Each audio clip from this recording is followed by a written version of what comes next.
मुखो, आज का सत्संग बहुत ही महत्वपूर्ण है। सभी गुरुमुख ध्यान पूर्वक सुने और रूहानी लाभ उठाए। गुरुमुखो, यह मनुष्य जीवन बहुत ही अनमोल है। इसे समय से भक्ति के मार्ग पर लगा दिया जाए तो यह परमार्थ को प्राप्त कर सकता है। इस जन्म का असल में कार्य यही है कि प्रभु की भक्ति की जाए। प्रभु की भक्ति के अलावा इसका कोई दूसरा कार्य नहीं होना चाहिए, क्योंकि गुरुमुखो, बड़ी यातनाएं सहने के बाद, लाखों योनियां सहने के बाद इस जन्म की प्राप्ति हुई है। अगर इस जन्म को प्राप्त करने के बाद भी इस जन्म को ऐसे ही मोह माया के अधीन करके छोड़ दिया तो फिर से इन योनियों का सामना करना पड़ेगा। इन समस्त पीड़ाओं का सामना करना पड़ेगा। किस किस तरह से कौन से जन्म में पीड़ा सही है। जब जाके किन्हीं अच्छे कर्मों को एकत्रित किए होने के बाद इस मनुष्य जन्म की प्राप्ति हुई।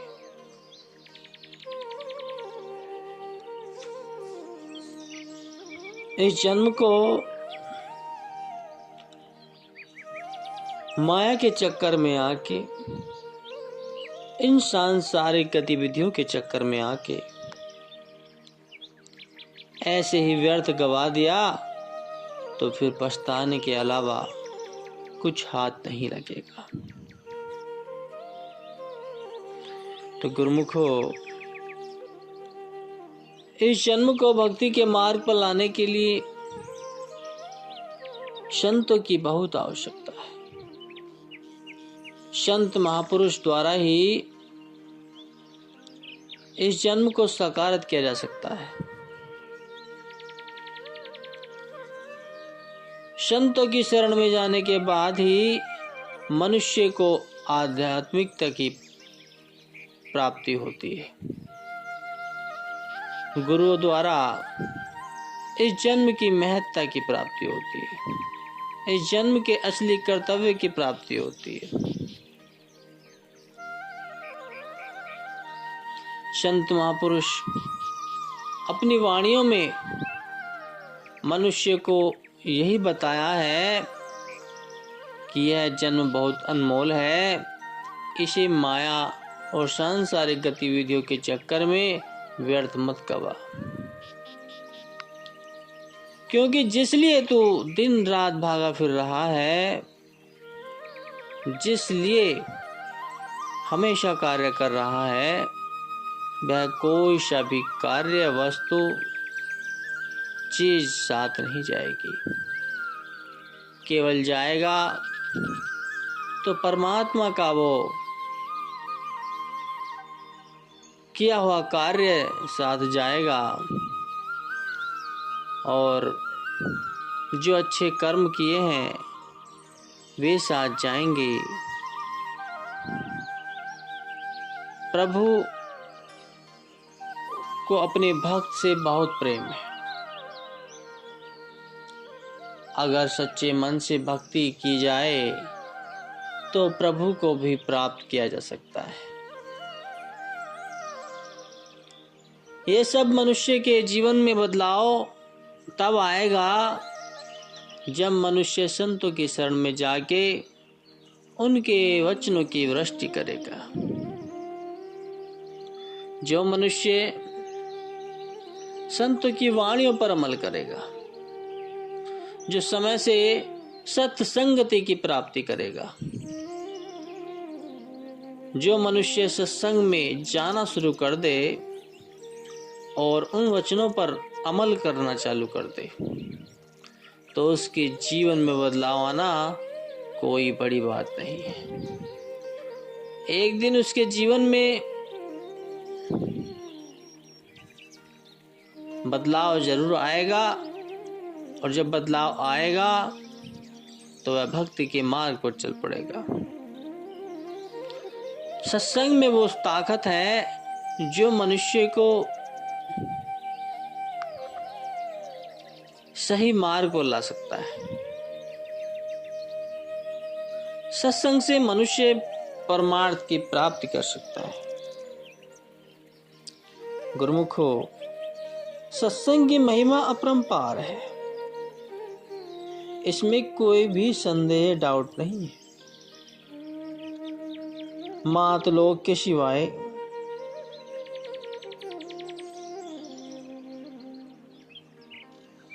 स्वर्ग और वैकुंठ लोक के सुख भी इसकी तुलना में बेकार है, क्योंकि सत्संग में ऐसा नित्य सुख मिलता है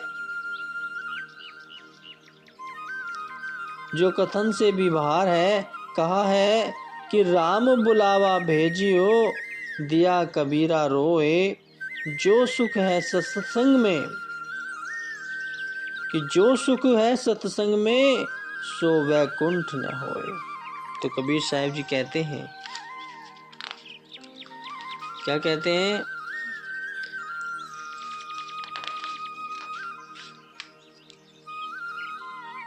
कि तात स्वर्ग अपवर्ग सुख धरिए तुला एक अंग।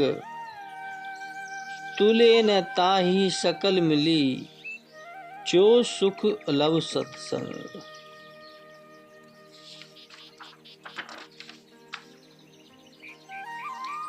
तात्पर्य है कि कहते हैं कि हे तात, यदि स्वर्ग और वैकुंठों का सुख तराजू के एक पल्ले में रखें और सत्संग के एक पल के सुख को दूसरे पल्ले में रखें तो भी सत्संग का पल्ला झुका रहेगा। सत्संग की इतनी महिमा है।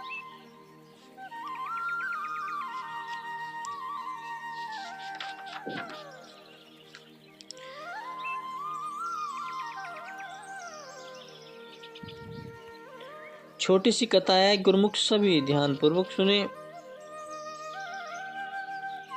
इन कथाओं का तात्पर्य यह होता है कि मनुष्य के जीवन में उदाहरण देकर, किसी का उदाहरण देकर उसे समझाया जाए कि इसके द्वारा यह कार्य करना जरूरी है। क्योंकि जो लोग भक्ति के गूढ़ और सूक्ष्म विषयों को ग्रहण नहीं कर सकते, संतों ने उन्हें स्थूल रूप देकर सामने का यत्न किया है, समझाने का यत्न किया है। क्योंकि गूढ़ से गूढ़ आशय को भी यदि कथा कहानी के रूप में वर्णन किया जाए तो सुनने वालों को उसके समझने में बड़ी सुगमता होती है, आसानी होती है और साधारण बुद्धि वाले जीव भी उससे पूरा लाभ उठा लेते हैं। तो प्राय लोग सत्संग के विषय को नहीं समझते।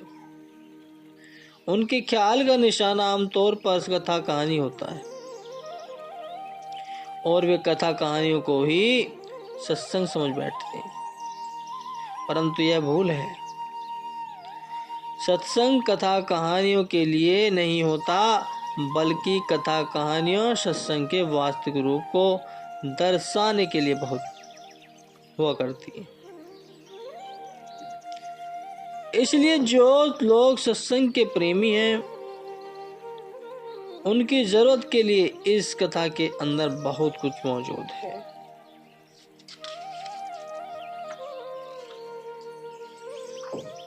क्या है?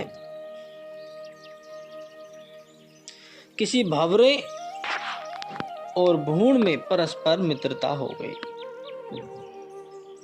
ये दोनों एक रंग और एक रूप के तो होते हैं, परंतु दोनों के गुणों में पृथ्वी और आसमान का अंतर है। भंवरा बागों में रहता है और गूढ़ गंदगी में वास करता है। भंवरे की खुराक सुगंधी है और भ्रूण का आहार दुर्गंधी है। लेकिन परस्पर मित्रता होने के कारण एक दिन भ्रूण ने भंवरे को अपने घर में भोजन का निमंत्रण दिया। भंवरा जब अपने मित्र के यहाँ पहुंचा तो क्या देखता है कि उसके मित्र ने उसकी खातिरदारी के लिए चारों ओर गंदगी के ढेर लगा रखे। भंवरे की खुराक फूलों की सुगंधी थी। गंदगी में पहुंचते ही दुर्गंध से उसका दिमाग फटने लगा, नाक में दम आ गया। व्याकुल होकर तुरंत वहां से निकला और अपने बाग में आ पहुंचा। दूसरे दिन भ्रूण अपने मित्र को मिलने के लिए बाग में गया। भंवरे ने कहा, तेरा घर अच्छा नहीं है, तू सदा मेरे घर में ही रहा कर। यहाँ अनेक अनेक प्रकार के फूल खिले रहते हैं और चारों ओर सुगंधी में बाग महकता रहता है। खूब आनंद ले और दिल तथा दिमाग को सुगंधी कर। गंदगी में तो तू चिरकाल तक रह चुका है, वहां की हालत तो तूने देख ही ली है। अब कुछ हाल मेरे पास रहकर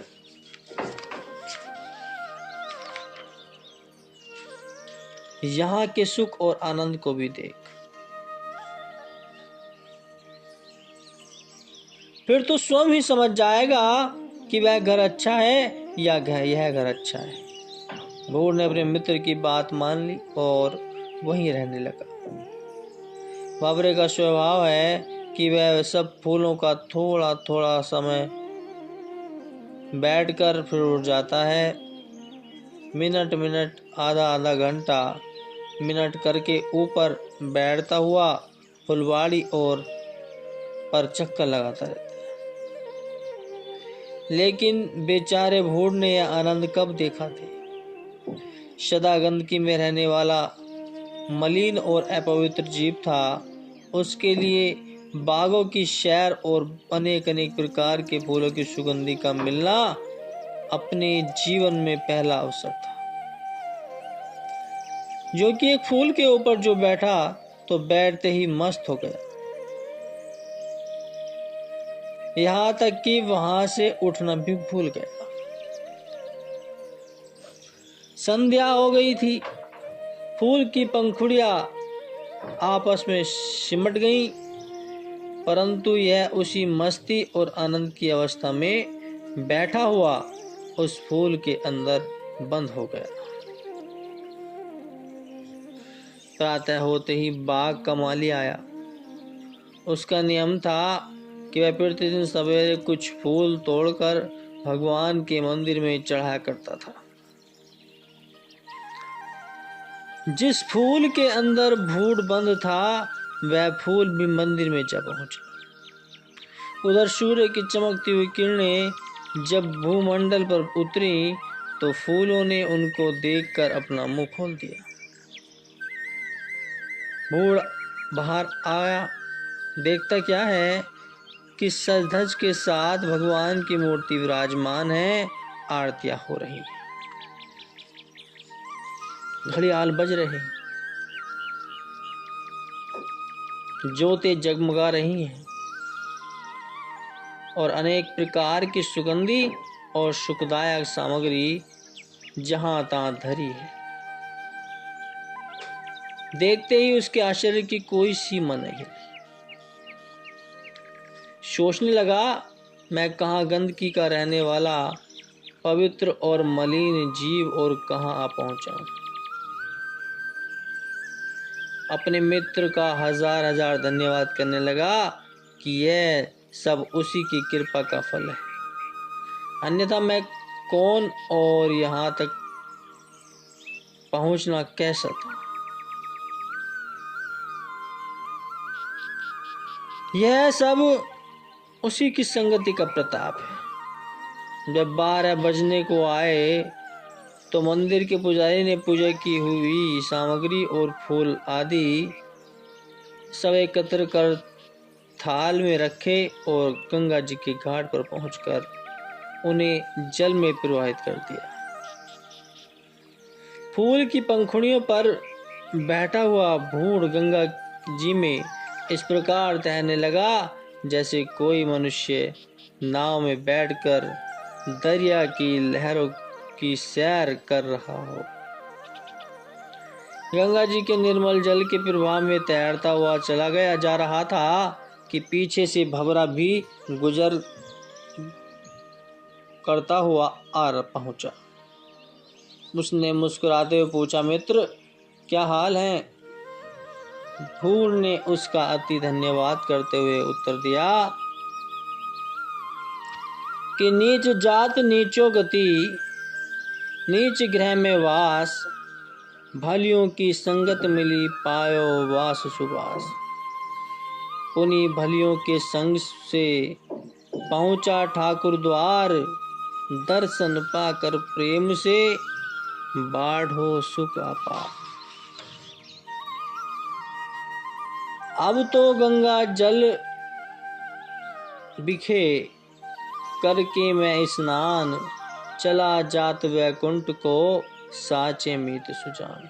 भंवरा अपने मित्र की ऐसी गति को देखकर बहुत प्रसन्न हुआ और वहां से विदा होकर खुशी के गीत गाता हुआ अपने बाग में चला आया। बोलो जयकारा, बोल मेरे श्री गुरु महाराज जी की जय।